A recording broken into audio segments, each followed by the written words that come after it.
So if I could become the bad preacher's kid, then I would be in on the in crowd. So I decided to just take my clothes off on the playground in the middle of the neighborhood just to make him laugh so he wouldn't beat me up. I remember instantly thinking to myself, I'm going to hell.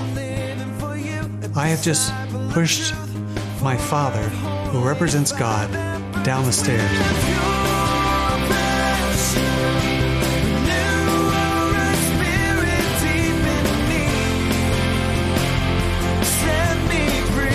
And I remember saying that to the girl one night, I don't think we should see each other for a while here because I'm feeling that something is missing, and I'm afraid it might be because I'm homosexual. Welcome to Pure Passion. My name is Jonathan Daugherty. When we first began airing Pure Passion almost 7 years ago, our first interview was with show producer David Kyle Foster, whose life as a preacher's kid struggling with masturbation, pornography, homosexuality, and eventually male prostitution, plus his years spent as an actor in Hollywood and then as a member of a cult prior to getting saved while on a trip to Israel, was one that needed more time to tell than we could give it back then. So we've decided to revisit David's amazing story during the next 2 episodes. If we haven't convinced you yet that Jesus Christ can set anyone free from anything, then sit back and watch the story of God's relentless pursuit of a young man whose purpose in life was to show God just how much He hated him. I was born in 1951. I was the third of 4 boys. My father was a Presbyterian pastor. In fact, he was the 3rd generation of Presbyterian pastors that went all the way back to the Covenanter Scots in Scotland and Northern Ireland. So he was a very strict disciplinarian. We could not play cards on Sunday. At one point, we couldn't even read the Sunday paper on Sunday. So he came out of that sort of strict Sabbatarian, Covenanter Scots line. That whole Scottish line was very self-contained and independent, fiercely so. And we did not share our emotions. We did not hug. We did not affirm each other. I never heard from my father, I love you, you're my son, you're good, that sort of thing. I don't remember him ever hugging me, although I'm sure he must have at some point. My mother's side was also Irish and Scots-Irish. So we had the British Isles pretty well covered there in the family line, and they were very stoic as well. I, on the other hand, was very sensitive temperament. I took things more deeply when things were said. Something that you might have said to my brother and then said to me, I would have taken it more deeply than my brother would have. And so it would have affected me more. So my father's harshness, he was a strict disciplinarian, we got the belt, was more impactful to me than it was for my brothers. Also, what he didn't say, the lack of the affirmation, the lack of the hugging, really affected me deeply. And I grew up feeling completely unloved. It's hard to imagine that because the family was basically a good family. Mom and Dad were basically really good people. But I grew up feeling unloved. In fact, at one point I grew up feeling that my father actually hated me. And as a child, you sort of hate back. That's what you do. You lash back with what you believe you're getting. And so I grew up with a very strained relationship with Dad. Around the age of 8 or 9, I can't pin it down, but something really went wrong. We had moved from Florida to Maryland. That could have been it, but I don't think that was enough for what happened. I tried to commit suicide when I was 9. I was very distraught, very emotionally upset. I did not think my parents loved me. There was a bully on the playground who would beat me up every single day. I was just in crisis, and I had broken up with my girlfriend, and my mother had made me break up with her, so I was blaming my mother for humiliating me in front of her. So I was really distraught, and I tried to throw myself down the stairs to break my neck.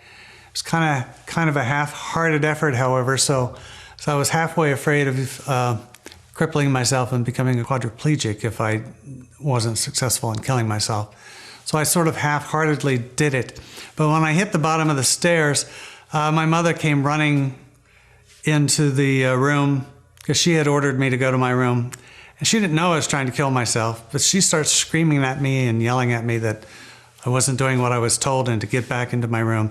Here I am trying to kill myself and I'm getting screamed at. So this was, for the sensitive temperament I had, this was massively hurtful for me. I didn't even know how to say the words "I feel unloved." Those sort of concepts didn't even occur to me back then. I just knew that I wanted to die, that life was just really too painful. This guy on the playground was beating me up every day on the playground. I would come crying home, telling Mom and Dad what had happened, and they wouldn't do anything. So I realized I had to handle this myself, and one day I'm out on the playground and I knew he was a really bad kid.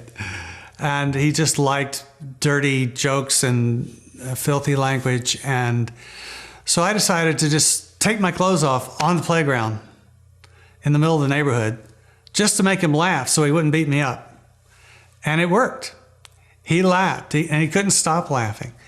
And so I ran around the room with my underwear in my hand, making this guy laugh so that he'd stop beating me up. And he actually never beat me up from that day forward. And I didn't register this consciously, but at the time, subconsciously, it registered in me that I could get people to like me by taking my clothes off. And that story will pick up later on in my story because that's what I ended up doing for a living for a while. Became a male prostitute. A few days later, one of the elders of the church comes over for dinner with his family and his daughter, who was about my age. So while the adults were in the living room talking and we were in the TV room, I stripped for her and she loved it. So once again, this message got sort of reinforced in my mind that people will like me if I do this. So I decided I was going to be the bad preacher's kid. And that's how I was going to be accepted. Because people assumed that a preacher's kid would be a goody two-shoes and wouldn't be any fun, boring, and get out of here, we don't want to play with you. So if I could become the bad preacher's kid, then I would be in on the in crowd. And that's exactly what I did. Started smoking at 9, smoked a pack a day, swearing a blue streak. Not at home, mind you, but at home and in the church, I put on this perfect, angelic, cherubic face, and I was the acolyte, and I did all the right things and put on this mask so that my father would not be embarrassed by me, so that my actions wouldn't affect his career or his life.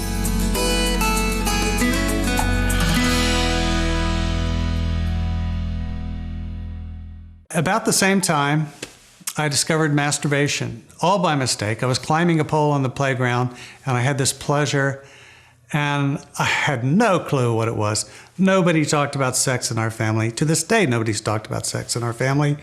That's slight exaggeration, but basically that's what it was like back when I was a child.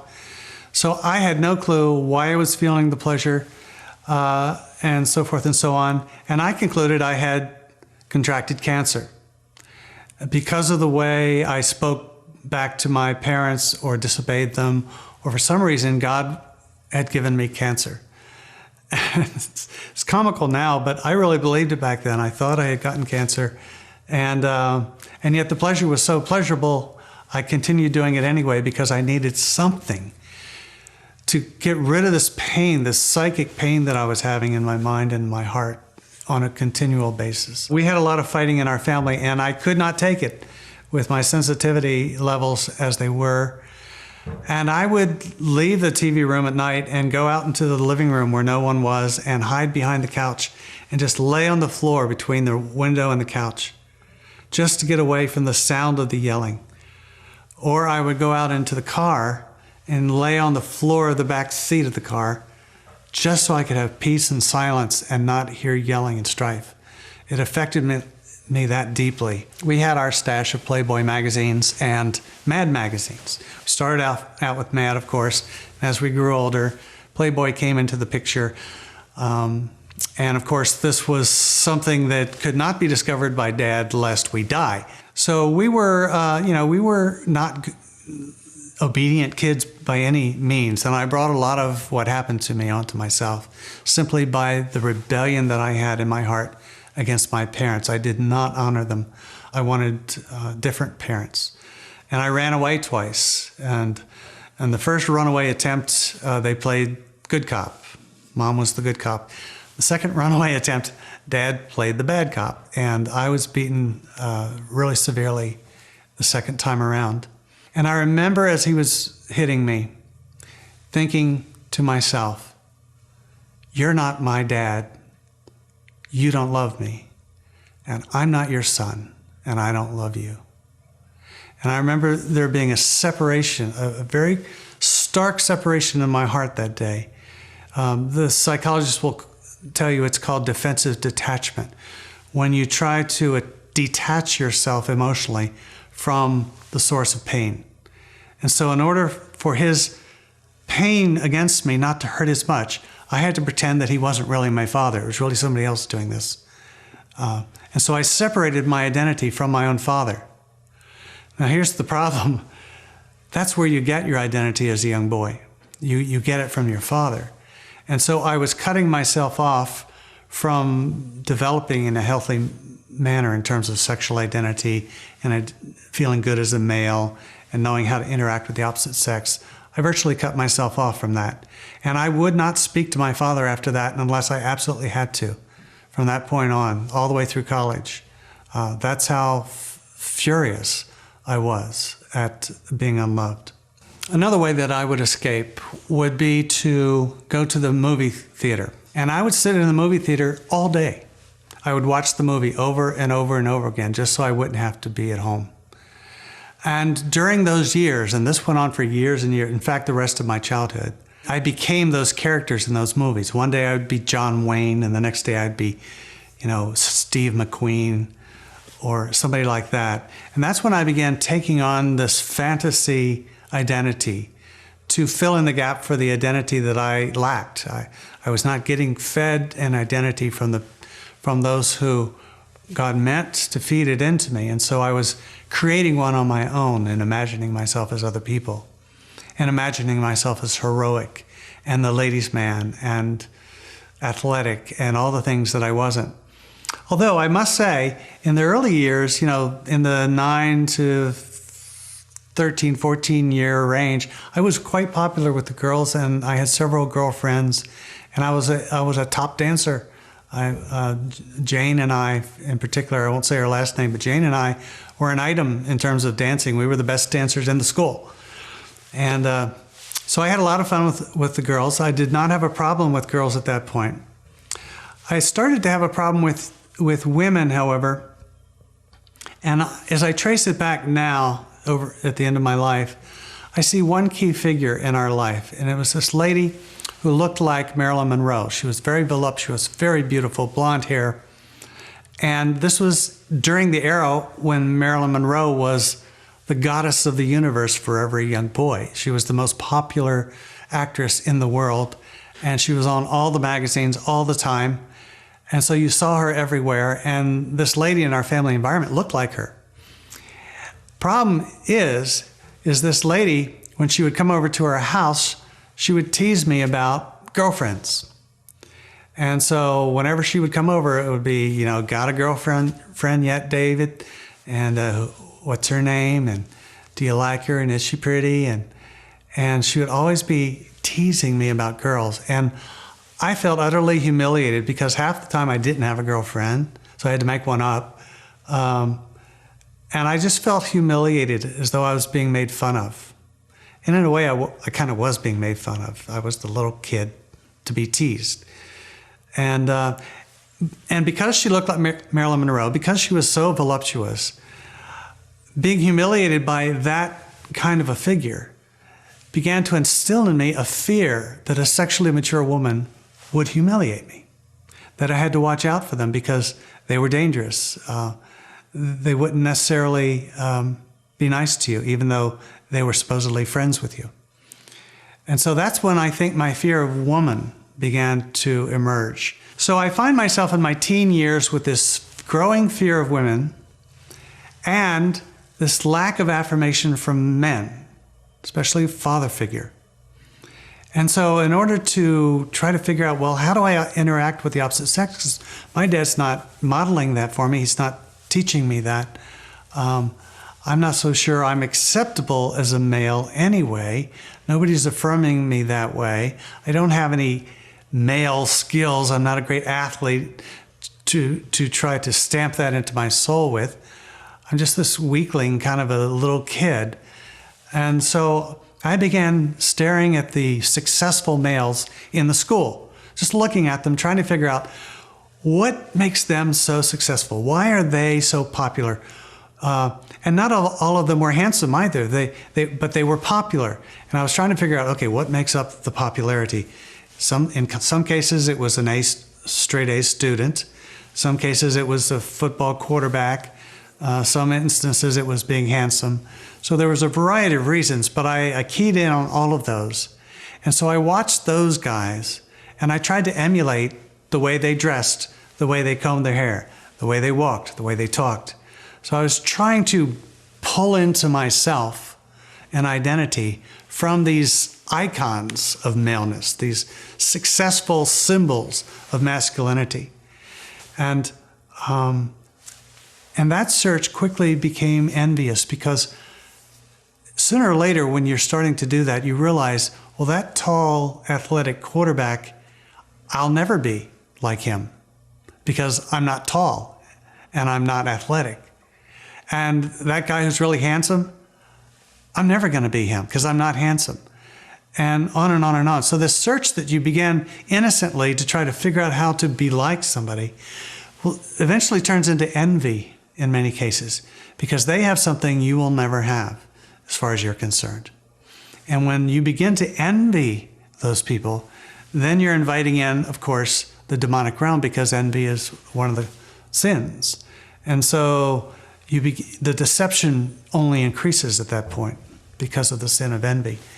And that eventually turns into idolatry.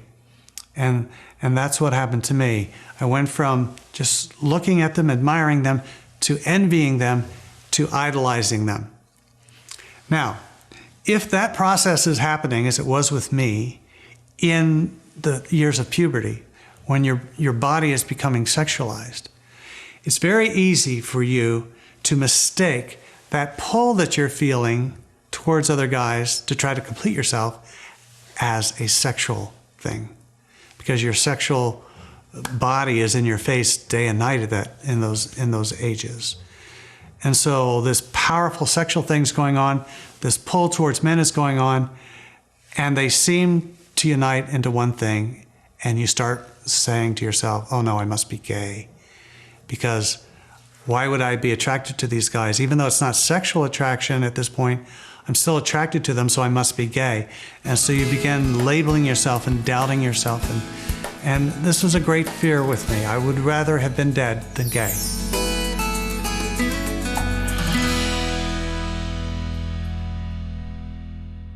At one point during my father's discipline of me, I don't remember what I had done, but something pretty bad, and he was chasing me through the house, and I turned and I pushed him down the stairs. And, you know, to have a preacher father, a Scots Covenanter preacher father, no less, who in that kind of a family environment is God, and to push God down the stairs, I remember instantly thinking to myself, I'm going to hell. I have just pushed my father, who represents God, down the stairs. Fortunately, he didn't get hurt. He fell on the couch. But nevertheless, it was the act of pushing him down and the defiance. And I decided, I'm going to hell. My life is over. And because I made that decision in my mind, because I drew that conclusion in my mind, the only option left to me was to live like hell the rest of my life.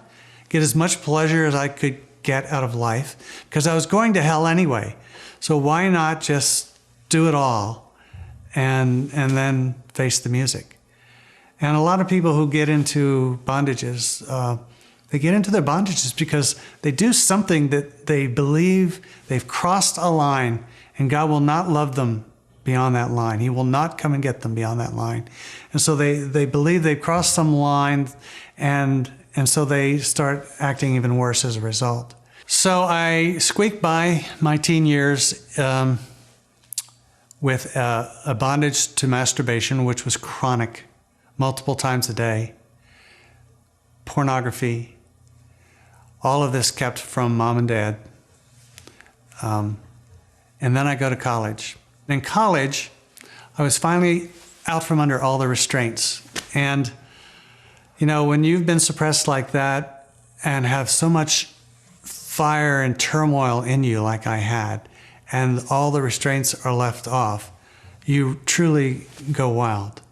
And so I was maxed out on drugs in no time. Every single drug there was.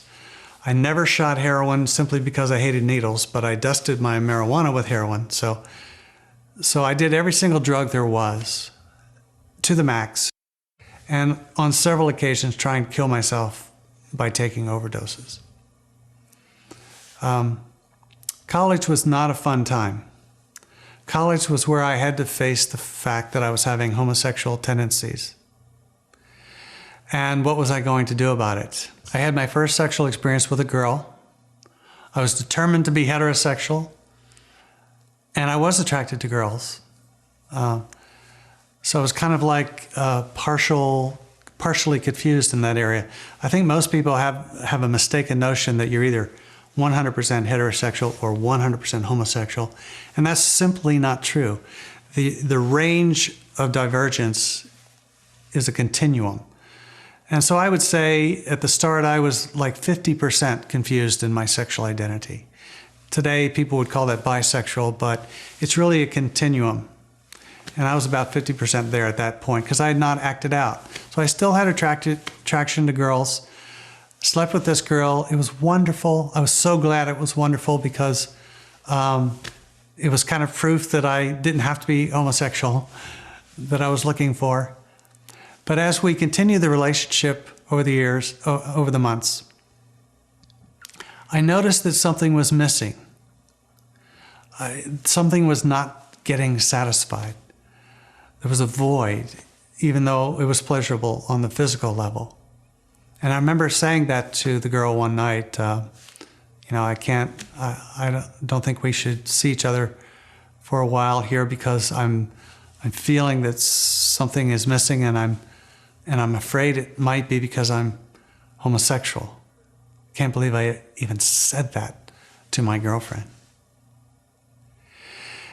And her response really floored me. Her response was, I knew it.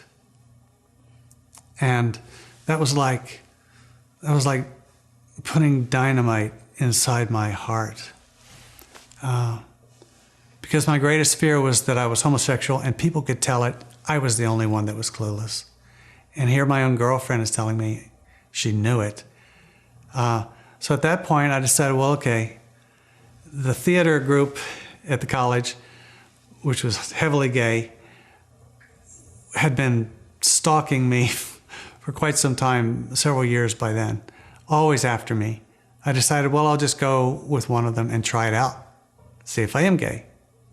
Maybe I won't like it. So I had this sexual experience with this one guy, and I hated it. But then everybody knew that that was my struggle. So I became identified that way anyway because of going with that guy. I mean, he was not about to not tell everybody that the guy everybody was after finally gave in. So I took 12 hits of LSD that night. I tried it one more time. About a year later, I took a lot of downers, and I sat in the lounge. I wanted people to know how deeply I was hurting, but I simply didn't know how to tell them. So I sat in the lounge with a knife in my hand, trying to get up the courage to just plunge it into my chest And I wanted everybody to see it because I was angry that nobody could see my pain, or if they did, they didn't care. And so I wanted to do it in front of everybody, or at least the people who would walk through that lounge at 2 in the morning, which actually was a lot of people at our college. And I simply couldn't get up the courage, and I just kept stabbing my leg. And I thought, well, at least people will see me stabbing my leg and send me to get help. But nobody walked through the lounge. And that was really sad. I felt completely abandoned. Abandoned by God, abandoned by my parents, abandoned by my classmates. Totally lost. I was a totally lost kid. And that's when I got the connection between letting a man do this to me and getting paid for it.